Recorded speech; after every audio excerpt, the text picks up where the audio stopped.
하나님 말씀은 누가복음 4장 31절에서 44절까지입니다.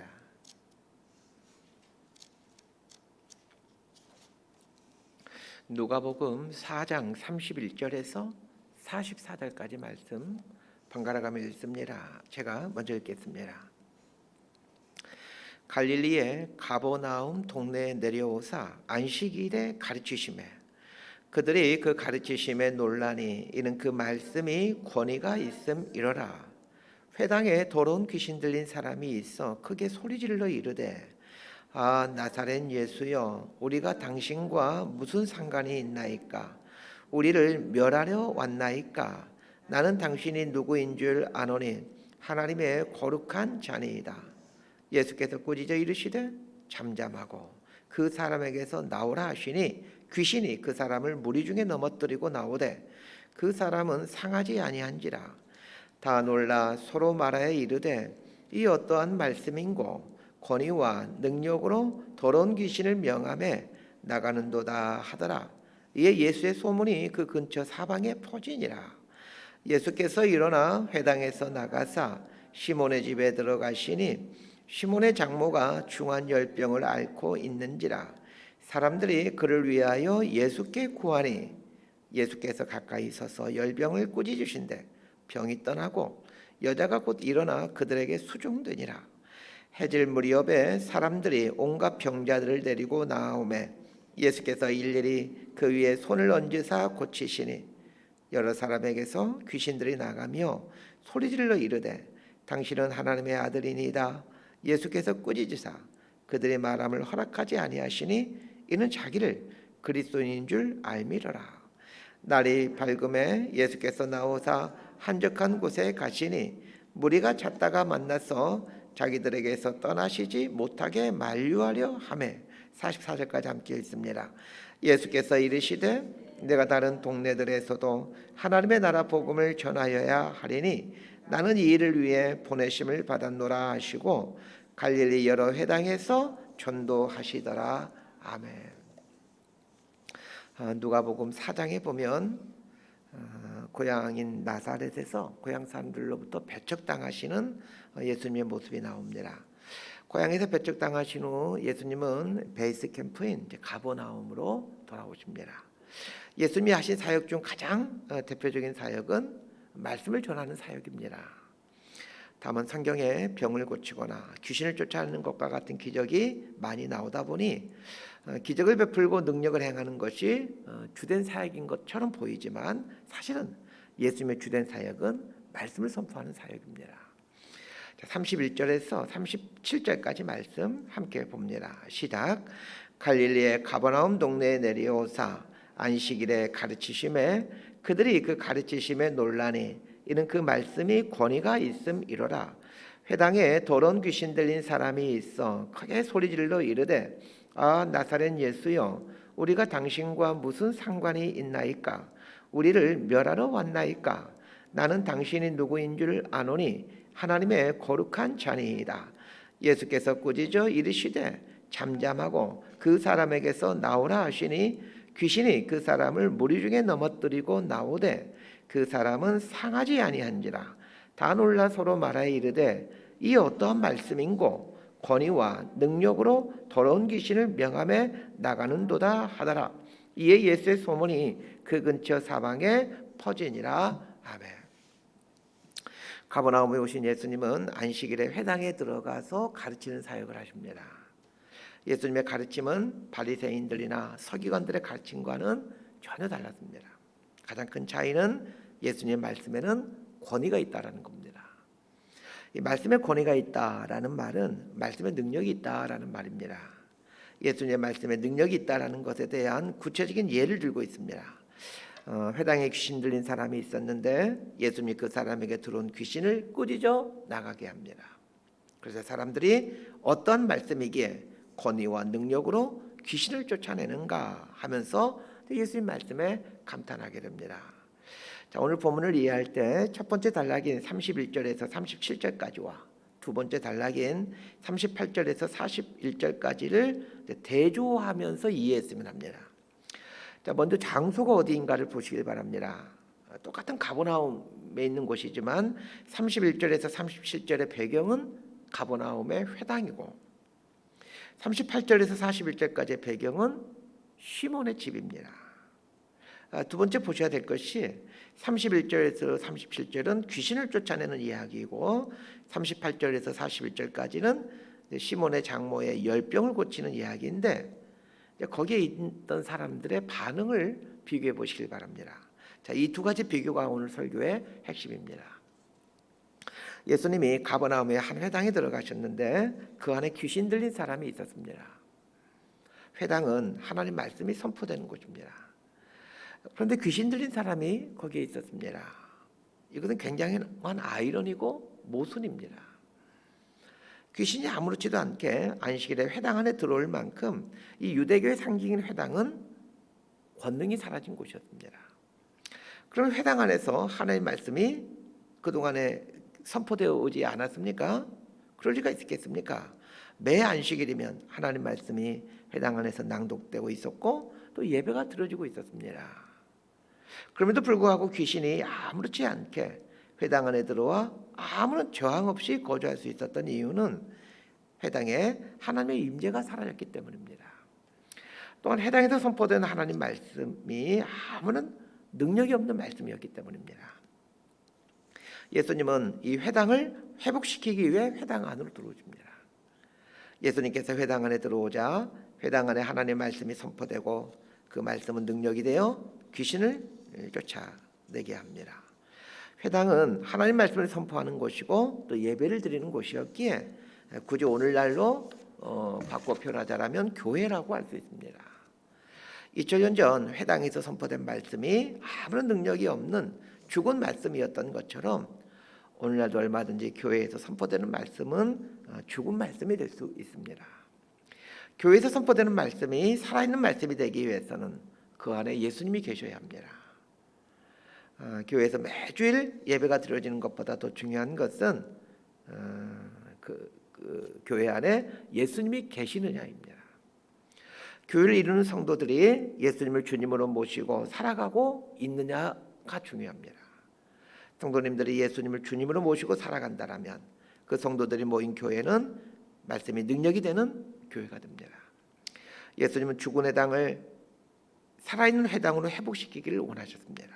그래서 그 죽은 의식이 있고 죽은 말씀이 있는 회당이었지만 그 안으로 들어가서 생명의 말씀을 선포하십니다. 마찬가지입니다. 예수님은 오늘날도 죽은 교회를 살려가기를 원하십니다. 그런데 그 의식만 남아있던 그 죽은 교회가 이 살아날 수 있도록 하기 위해서는 어떻게 해야 될까요? 교회가 살아나기 위해서는 두 가지를 해야 된다는 것을 오늘 본문에서 말해주고 있습니다. 첫 번째는 본질을 회복하는 것입니다. 예수님께서 회당에 들어가서 귀신을 쫓아내신 날은 안식일입니다. 안식일에 귀신을 쫓아내는 것은 일종의 그 의술 행위이기 때문에 안식일에 일을 행하는, 즉 안식일을 범하는 행위가 됩니다. 유대인들의 눈으로 보면 예수님의 축사 행위는 의술 행위가 되어 안식일에 일을 하지 말라는 십계명을 범하는 그런 행동으로 비난받게 됩니다. 그 복음서를 보게 되면 예수님이 안식일과 관련해서 계속해서 비난받는 게 그런 겁니다. 왜 일을 했느냐는 거예요. 그러나 이런 태도는 안식일의 본질을 모르는 데서 나오는 무지의 소치입니다. 안식일의 표면적인 모습은 일을 하지 않고 쉬는 것입니다. 그러나 안식일에 일을 하지 않고 쉬는 목적은 사람을 위함입니다. 그러나 유대인들은 안식일의 본래의 목적을 잊어버린 채 안식일에는 일을 해서는 안 된다라는 껍데기만 지켜가므로 내용이 없는 형식을 붙들고 있었습니다. 내용이 없는 형식을 붙들고 있으면 거기는 능력이 나오질 않습니다. 구약의 이스라엘 백성들이 실패한 이유가 이것입니다. 구약의 이스라엘 백성들은 계속해서 형식을 붙잡았습니다. 성전, 예배, 할례, 안식일, 율법과 같은 형식에 대해서는 너무나도 철저했습니다. 그러나 형식은 철저했지만 내용은 없었습니다. 하나님이 원하시는 것은 마음의 성전, 삶의 예배, 마음의 할례와 같은 것들이었는데 유대인들은 내용을 버리고 형식만 취했던 것입니다. 죽은 교회 특징이 여기에 있습니다. 죽은 교회 가보면 이것은 이렇게 해야 된다, 이것은 해서는 안 되고 저것은 이렇게 해야 되고 이런 것들이 많습니다. 살아있는 교회는 왜 이것을 이렇게 하는가를 곰곰이 생각을 합니다. 왜 하나님께서 이렇게 하라고 말씀하셨는가, 그 의도와 그 내용을 찾아가려고 애를 쓰고 그 의도와 내용을 이루기 위해서 힘씁니다. 이렇게 본질을 찾아내요. 그 본질을 실천하려고 하죠. 이게 살아있는 교회의 모습입니다. 죽어있는 교회가 살아있는 교회가 되기 위한 첫 번째가 본질을 회복하는 것이라면, 두 번째는 말씀에 대한 순종입니다. 38절부터 41절까지 말씀 함께 읽습니다. 시작. 예수께서 일어나 회당에서 나가사 시몬의 집에 들어가시니 시몬의 장모가 중한 열병을 앓고 있는지라. 사람들이 그를 위하여 예수께 구하니 예수께서 가까이 서서 열병을 꾸짖으신대 병이 떠나고 여자가 곧 일어나 그들에게 수종되니라. 해질 무렵에 사람들이 온갖 병자들 데리고 나오매 예수께서 일일이 그 위에 손을 얹으사 고치시니 여러 사람에게서 귀신들이 나가며 소리질러 이르되 당신은 하나님의 아들이니이다. 예수께서 꾸짖으사 그들이 말함을 허락하지 아니하시니 이는 자기를 그리스도인 줄 알미라. 38절에 나오는 예수께서 일어나 회당에서 나가사 시몬의 집에 들어가시니 라는 말은 뉘앙스가 있는 구절입니다.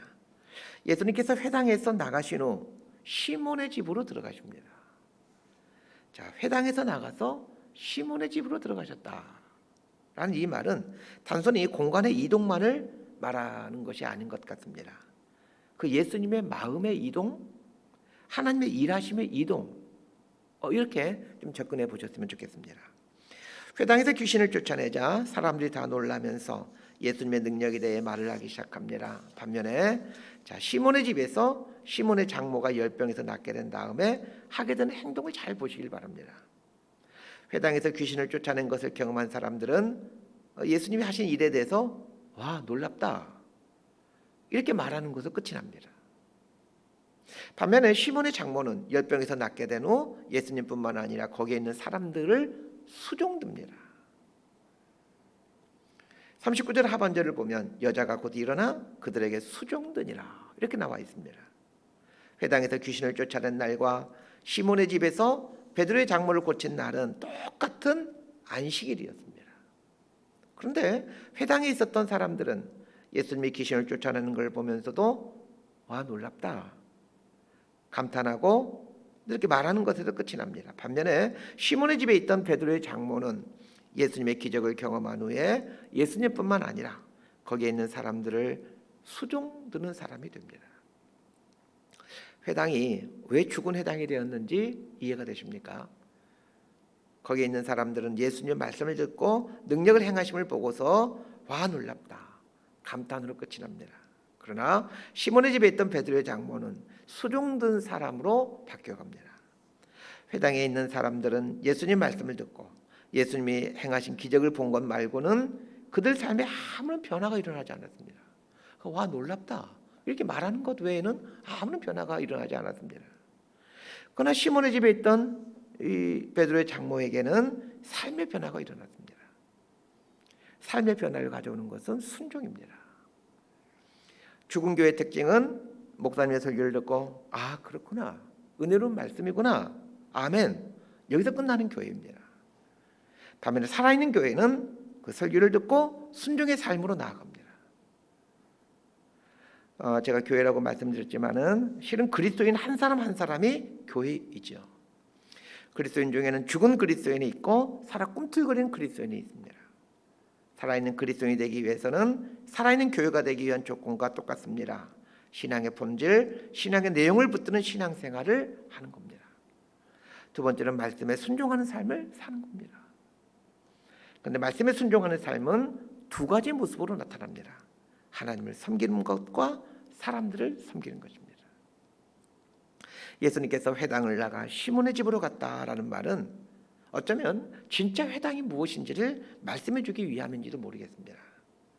안식일이었기에 회당 안에서는 분명 예배가 있고 종교 의식이 있었습니다. 반면에 시몬의 집에는 어떤 예배 의식도 없었습니다. 그런데도 예수님은 회당을 나가 시몬의 집으로 들어가신 이유는 어디가 진짜 회당인가를 생각해 보라는 뜻일 겁니다. 주님이 계실 만한, 주님이 기뻐하실 만한 진짜 회당이 어디냐는 것입니다. 시몬의 장모는 병고침을 받은 후 예수님과 사람들을 수종됩니다. 그런데 이제 해질 무렵에 수많은 사람들이 온갖 병자를 데리고 시몬의 집으로 몰려옵니다. 회당으로 가지 않고 시몬의 집으로 온 이유가 무엇입니까? 시몬의 집이 살아있는 회당이 되었기 때문입니다. 시몬의 집은 회당이라는 형식의 건축물을 갖고 있지는 않습니다. 회당장도 없고 예배 의식도 없습니다. 평범한 가정집입니다. 시몬의 집에는 회당에 있는 것들이 아무것도 없습니다. 그럼에도 불구하고 수많은 사람들이 모이는 모일회 집당, 진짜 회당이 되어갑니다. 이렇게 되는 이유가 무엇입니까? 주님이 거기에 계시기 때문이요. 더 나아가 주님의 말씀에 순종하여 주님과 사람들 섬기는 진짜 하나님의 백성들이 있었기 때문입니다. 안식일 해질 무렵부터 밤이 새도록 시몬의 집에 있었던 일들을 생각해 봅시다. 오늘 성경에 나와 있지 않죠. 그렇지만 무슨 일이 있었을 것인지 우리는 어렵지 않게 상상할 수 있습니다. 수많은 사람들이 고침을 받는 생명의 역사가 일어났습니다. 안식일 해질 무렵부터 시몬의 집에 있었던 일들을 생각해 보면 교회 안에서 일어나야 될 일들이 이런 일들이고 그리스도인의 삶에 일어나야 될 일들이 이런 일들이라는 것을 알게 됩니다. 말씀 정리합니다. 진짜 회당, 진짜 교회가 무엇인가를 알아갔으면 합니다. 진짜 신앙생활, 진짜 성도가 무엇인지를 알아갔으면 합니다. 신앙생활은 자칫하면 의식이나 형식으로 남게 될 가능성이 아주 높습니다. 구약의 이스라엘 백성들이 이걸 여실하게 보여주고 있죠. 신앙생활을 오래 하신 분들이 쉽게 저지른 우가 이것입니다. 형식이나 의식을 신앙생활로 생각한다는 것입니다. 그러나 형식이나 의식을 붙들고 신앙생활하면 죽은 교회가 되고 죽은 신앙이 됩니다. 본질을 붙들어야 합니다. 내용을 붙들어야 합니다. 그렇다고 형식을 무시해서 해도 된다 그런 뜻이 아니죠. 또 하나는 말씀에 대한 순종입니다. 말씀은 귀로 듣는 게 아니라 몸으로 듣는 것입니다. 순종할 때 삶이 바뀝니다. 순종할 때 말씀이 내 안에서 능력이 되어갑니다. 예수님이 크고 화려한 회당을 나와서 작고 냄새나는 시몬의 집으로 들어가셨다는 것을 기억하셔야 됩니다. 우리 인생을 주님이 들어오실 만한 시몬의 집으로 만들어갔으면 합니다. 우리 인생을 주님이 들어오실 만한 시몬의 집으로 만들어간다라는 말의 의미는 말씀에 순종하는 사람으로 살아간다라는 말입니다. 말씀에 대한 순종은 두 가지 모습으로 나타납니다. 하나님을 섬기는 것과 사람을 섬기는 모습입니다. 예수님은 이것을 조금 다르게 표현하고 계셨는데 이런 표현입니다. 내 마음을 다하고 목숨을 다하고 뜻을 다하여 주 너의 하나님을 사랑하라 하셨으니 이것이 크고 첫째 되는 계명이요 둘째는 그와 같으니 내 이웃을 내 자신같이 사랑하라. 말씀에 대한 순종의 모습은 하나님을 사랑하는 것과 이웃을 사랑하는 것으로 나타납니다. 이런 인생을 살아가는 그리스도인에게 주님께서 시몬의 집으로 들어오셔서 거하셨던 것처럼 예수님이 늘 함께 거하시게 됩니다. 주님이 거하시는 시몬의 집 같은 이런 복된 인생을 살아가는 저와 여러분 모두가 되기를 진심으로 소망하고 축복합니다. 기도하겠습니다. 예수님께서 안식일에 가버나움의 회당에 들어가셨습니다. 회당을 회당답게 만들고 싶으셔서 회당으로 들어가셨습니다. 우리의 삶도 교회로 만들어 가시고 싶어 하신다는 것을 알게 됩니다. 주님, 우리의 삶이 온전한 교회가 되어 갈 수 있도록 우리 삶을 붙들어 주옵소서. 주님 말씀에 온전히 순종해가는 진짜 교회로 서갈 수 있도록 은혜를 내려 주옵소서. 예수님 이름으로 기도드리옵나이다.